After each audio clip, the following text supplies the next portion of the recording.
We are so, with several O's, excited to be here with fashionista extraordinaire Tommy Chaucer. Tommy. Hey, and excited is right, because today is all about the skirt. After 2 years of heavy tailoring with all manners of trouser, baby, the skirt is back. Okay. So cop a feel of these. Now, our first skirt is a circle skirt, modelled by the beautiful Kirsty. Hello. Just £65. She can't be. Oh, you mean the price?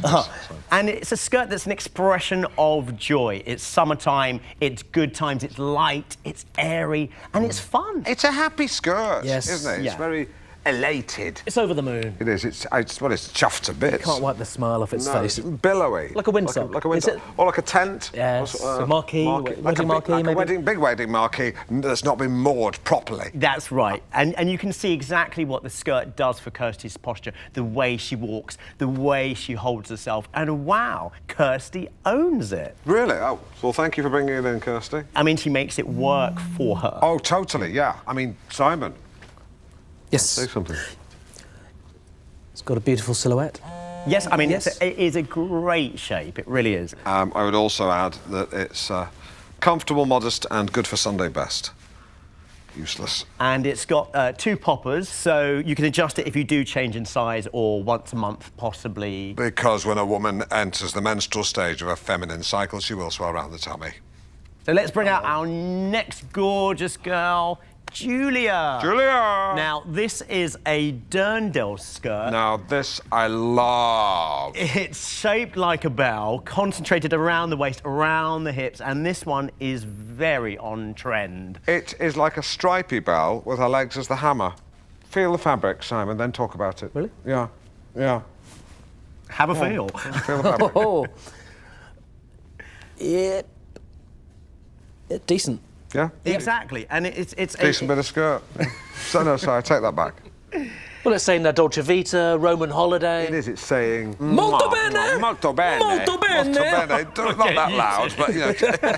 There's no getting away from it, Tommy. Sometimes Simon and I can be outrageous, really can. Let's look at another woman in a skirt. Our next skirt is modelled by the lovely Louisa. Oh, very curvy stripes, like she's been squeezed out of a giant tube of Colgate lady paste.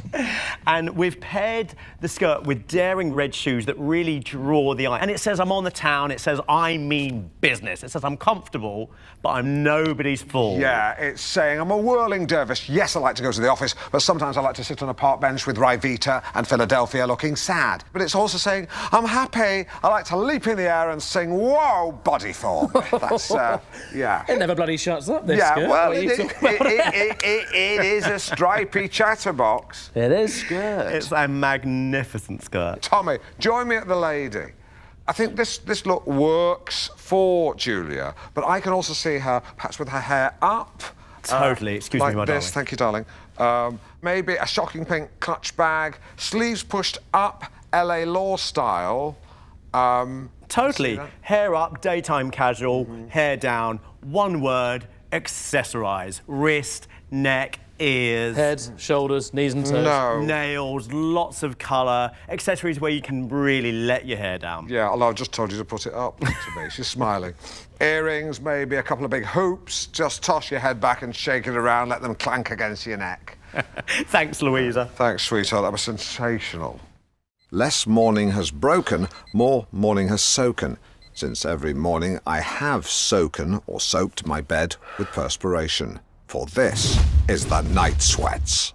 This is the amount of sweat squeezed from the pillow of an ordinary sleeper. It's empty. This is the amount of sweat squeezed from my sheets after they were passed through a mangle. For I have the night sweats. But it's not just sweat I'm lying in, it's shame. I'm tired of waking up twizzled in damp duvet. Something needs to change. Gate. So, I've come to the blandly named West Sussex Sleep Clinic. After filling in a needlessly detailed questionnaire, it was time for Jim Jams and watery squash. These are my co-sleepers. Hi, Janet. They are amongst the worst sleepers in Britain. They are absolutely hopeless at it. But a chinwag over a glass of squash reminds us that we're not suffering alone. But Our collective lack of sleep has rendered us all pretty irritable. Malcolm there in the green sweater thinks he's the bee's knees when he's not. Janet seems to think we want to know all about her. And Paul, Stripey Paul, is sad because he's got a dead dog. I'm going to make my excuses before someone gets chinned.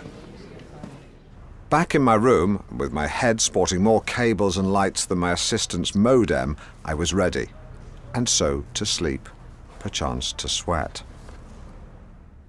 Fascinating stuff, and I'm joined by the clinic's sleep disorder consultant, Dr. Susan Lyle. Hello. Hello. Hello?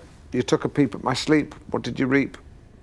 Okay, so yes, reviewing that night, so we can see that you were really quite restless, yeah, and quite fidgety here as well, but that's really very common, especially with light sleepers. It's really the brain's reluctance to enter into sleep mode. Busy. But it's also a sign of stress and anxiety as well, which we know can be a key cause of heavy nighttime perspiration. I'm just going to spool on. There's a moment coming up here, which is something I think you should see, because what happens around about 1:30 is you enter something called stage 4 of NREM, and it seems that the cause of your night sweats is actually a different condition. What? I think what we're seeing here is parvor nocturnus, or night terrors. Oh my God. The last time my legs flailed like that was in a tent during an altercation with what I can only describe as a very big bee. So what sort of thing do you have nightmares about? What scares you? So you've not been involved in anything traumatic or upsetting? I recently abseiled down the side of the Shard for charity. What? When? Or was that a dream? I was doing it for the RSPCA, so Yeah, so that it must have been a dream. Must yeah, have been a yeah. dream. It's very disturbing. Don't want to talk about him anymore. Tell me about you. You work at the clinic where I went, but I didn't see you. Oh, no, but I could see you on the monitor. Ah. Well, I've worked there for 12 years, so yes, I've watched thousands of people sleeping. Right, and do you enjoy it? Yes, I love it. It's very rewarding. Right, and why? Well, something about observing patients as they sleep. I feel like I'm a guardian angel, watching over them, protecting them. But how are you protecting them?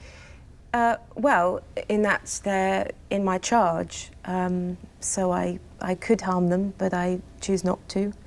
So I suppose in that regard I'm protecting them from the darker side of human nature that is within us all.